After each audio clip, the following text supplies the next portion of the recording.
Okay, so, you know, Genshin Impact released a Shezhnaya trailer, revealing all the incoming character. So, in today's video, I wanted to talk about it, give my own analysis, my theory and speculation. Cause there is a lot that happened in that trailer. And I would be honest, I'm excited for Shezhnaya even more. I really love the character design, most of them. And there's already some that I think I would pull for them. And we also have the reveal of the Tsaritsa herself. So there is a lot to talk about there. So, let's get this started. So the video begins in Modanitsa, the popular opera singer of Shezhnaya. NFA was mentioned multiple times in the game, and recently in some really short cinematic. They seem to be talking about the rule the Tsaritsa have upon Shezhnaya, and the impact Project Suja would inflict. She talked to someone who appeared to be a friend or bodyguard, whose name is over there. Whose name is Ayosha.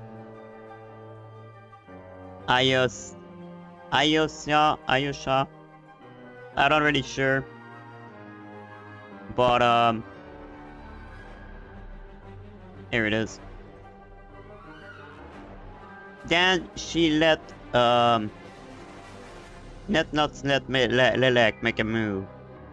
I don't know what that Delek is, but it's probably the target or whatever the guy is. After this, we seeing Audit, which over there, taking off a knife, intend to kill that guy, Lelek or whatever it is. And Wojanitsa began to sing, which remind me of Orisha and you know, the story in Azuma. We see that her friend Alyosha is aiming at someone. Well, I assume I have a link with that Lelek guy. Or he is a noble, probably helping the Tsaritsa financing project, Duja. But then Valerie, I'm not sure if I've said the name right by the way, show up, which is a major within the fight tree. And he looked pretty cool by the way. And an intense fight seemed to begin. Now I wonder, is Alyosha summoning Wolf and Valerie a bear? Is there some kind of metaphor? Or they already have that kind of power? Probably just a representation of how powerful he is. Remind me of Capitano. Is the guy. Either way, Valerie seemed to fail at protecting the noble. I saw that over there. Suddenly appeared, pointing a dagger near the guy's throat. So the Korolevsky troop seemed to be in truth a group of assassins against Shezhnaya government. My guess is they belong to the Snowland Fae. Nobility will refuse to recognize the Tsaritsa as the new ruler. Overthrow the rule or transcend it, as she said. And they probably the one the traveler may encounter first in the kingdom. Judging by Alyosha appearance in the teaser, surely is the case. However, being friends with some Harbinger may prove some problem as the relationship we can have with them. I don't know. Are they gonna accept that? Maybe. We'll see. Picking up the fight tree. The video takes us into a council, but all the remaining fight tree are gathered in some aristocrat. We see Nela talk about the extent Project Stuja. And it seems now people aren't afraid to say they have objection about it. I didn't realize that either that Stuja mean Great Freeze. Does that mean that the project all along is to put the entire deep freeze to preserve it or something? If that's the case, why? And what does this have to do with the Genesis? Well, I'm gonna talk about it later.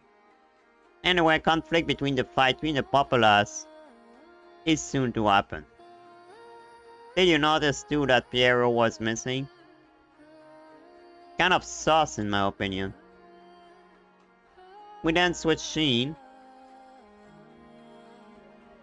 over there and have a look at what it seemed. The Majesty owned private guard. Vesna seemed to be the captain, and it kinda remind me of the police of Fontaine, but a Shezhnaya version. Instead of Melusine and humans, the members are Fae and humans. When she said search the area, could that mean at some point she might try to arrest us? Who knows? Compared to the fight three, however, they seem to be way more charming and interesting to talk. I mean, they look more happy at least. Last thing I want to say is, if Vesna have wings and can fly, please, Oyo, let her glide with them. And then we have a look at the train with a maid named Danica, who seem to prepare to fight. I don't know who, but... And then some sort of darkness appear behind her, and suddenly we have the strange dimension. The same way the Traveler became a FPS player. I wonder is the maid maybe related to that? Or be the cause of it? Also because she dressed like a maid. Let's have a relook at her. I remind me of Catherine for some reason. And her color palette kinda remind me of the Adventure Guild outfit. Not completely, but could she be a member of the guild? Could make sense as the main hub is in the country. And so far they didn't show any character that may belong to them. But then, little farther, there is another character, which for me is probably my favorite so far. Look at this. His name is Noi. And God, he's kind of remind me of a vampire. I really love his color palette, it's similar to Alekino. The question I have is, who the hell is that guy? Well, two answers come to mind. Either he's a sinner, or a dragon, as he said. Compared to the aeon gone by, this is at peaceful, so clearly he's very old. Could be a sort of fae, but that's not the vibe he gave to me. The only sinner it could be though is Hippocrates, as his chest piece have a similar color. He cannot be Sutakologi or Velfornir, as he would probably look like his brother Dane. However, I still think Hippocrates is Piero, so I believe a dragon is more plausible. And the more I look, and the more it reminds me of Neuvillette, but all in red white instead of blue.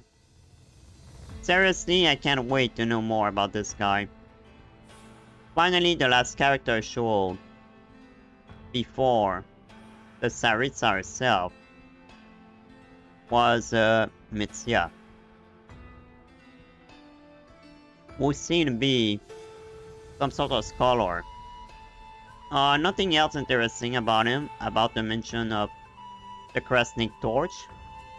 And you see it's basically the machine that maintains each source for Shezhnaya, around which every city is built. It's protect the city for the snowstorm. If those close off, well, that means everyone would freeze to death. They even have a shot of the kingdom. It won't look like without it. As you can see, it wasn't wasteland. Now it's time to talk about the most important part of the video, which involves the Tsaritsa. First, a shot of Ronova, which seems to be the main like villain of the first half of Shezhnaya. We see her looking at a picture and completely ripped a part of it.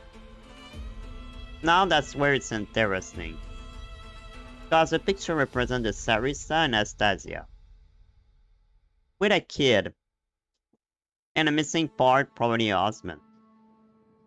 A lot of people, including myself, think her husband was the third descender, Sarah. It is believed that Anastasia was the daughter of the burial Tsar, the first Creo Archon. At some point, he also began searching for a way to overturn the heavenly order and create an eternal paradise. I did a whole theory video about him and the Tsaritsa a month ago. By the way, if you want to watch. Anyway, the third descender arrived in Shezhnaya and fell in love with the daughter of Pakai Suko, already beloved Tsar. Their father agreed that he marry her daughter Anastasia if Sarah opened the gates of Pojola? Whatever, I'm so bad with name, man. Oh, for him. He accepted and became Anastasia's husband. The gates were open, even though he would someday be punished by the heavenly principle. Before that happened, however, it seemed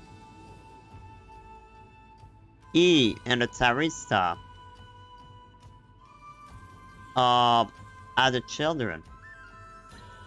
They were living in happiness, but unfortunately for them, the heavenly principle didn't agree about this union. Plus the fact Sarah opened the gate, and so Ronova intervened.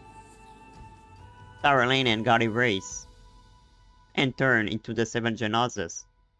As for the child, I assume he was killed too. I believe they got erased from existence, and for a time she couldn't remember. Judging by a picture, it's happened when Shezhnaya still have its summer. As if we have a look at the picture again, as you can see, look like it's summer. So I guess this happened then before the buried Tsar killed his brother by accident and turned his domain into unrelenting winter. The Archon War then happened, and her father became the Cryo Archon. And by signing the Genesis, he remembered everything. Being mostly powerless at the time, he probably one of the people who convinced our father to overturn the heavenly principle. However, when he died during the Cataclysm, and she became Cryo Archon, she began to set a whole plan into motion. Like her father, her grief continued the snowstorm. Now we understand why she is against the heavenly principle, and why she seemed to have a personal vendetta against Ronova herself, the one who caused her family death. As we see in the trailer, she intended to fight her at some point.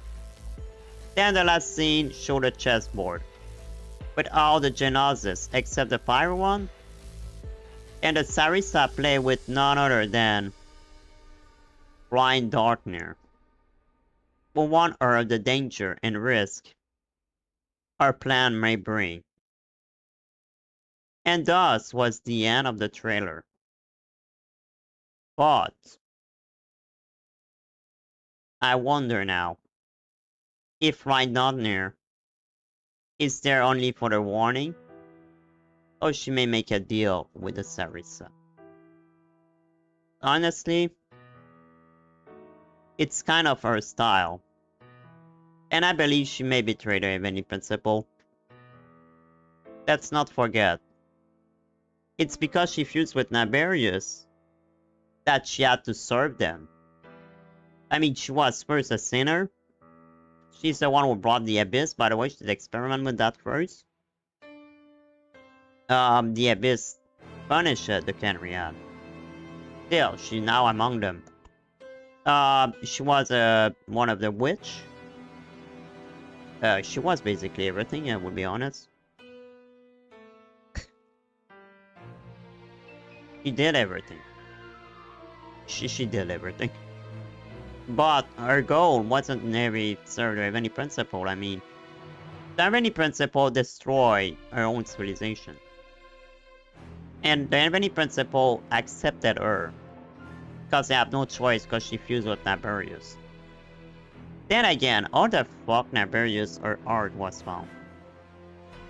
Now, is Naberius died? To find her art, she must have died. Because alright, Daphne could have been able to take her art and eat it. Or whatever happened to fuse with her.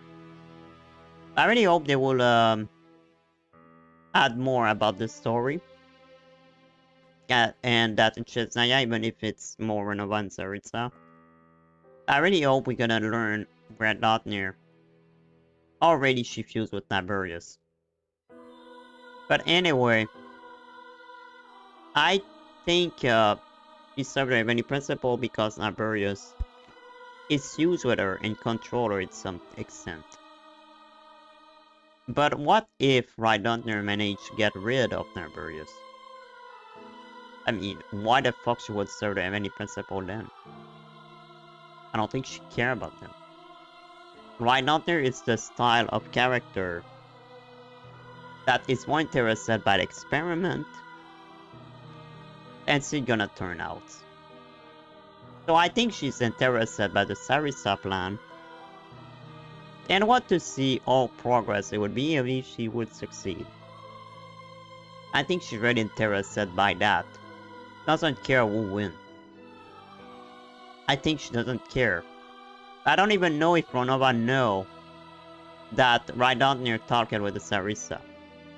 And as we see the weapon over there, I'm not the only one that said this, by the way.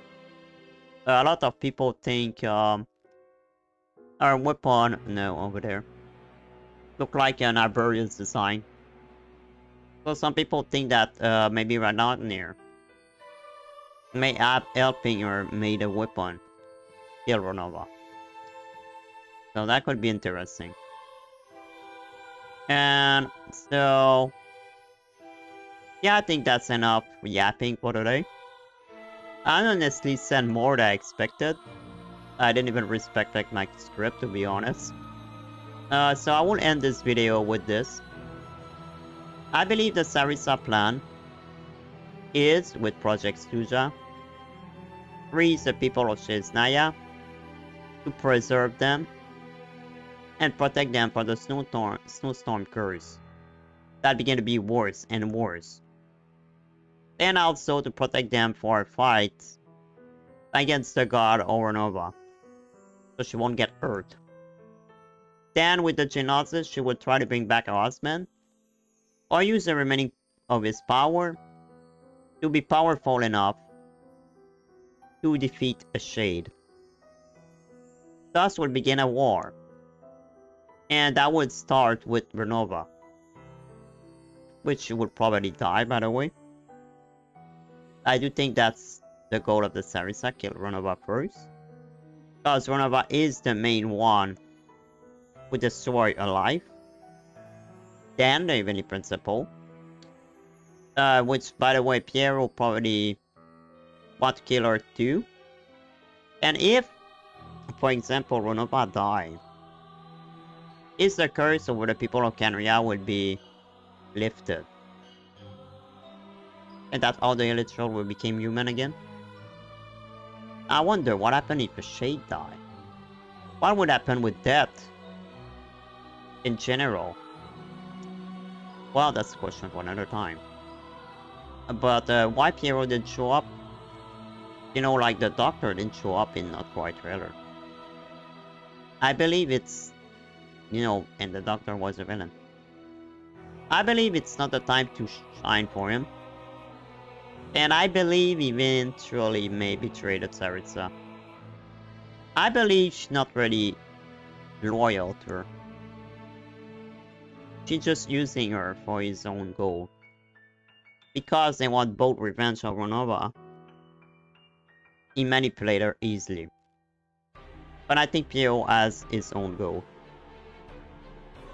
And that's gonna be the other villain of Shezhnaya. And probably the last villain at like 7.6, something like this. I think Pierrot is maybe the villain, not the Tsaritsa. And then Ronova. I do think Ronova died in the Shezhnaya arc. I wish she's gonna be playable, but she's a shade. So I don't think it will happen. Unfortunately.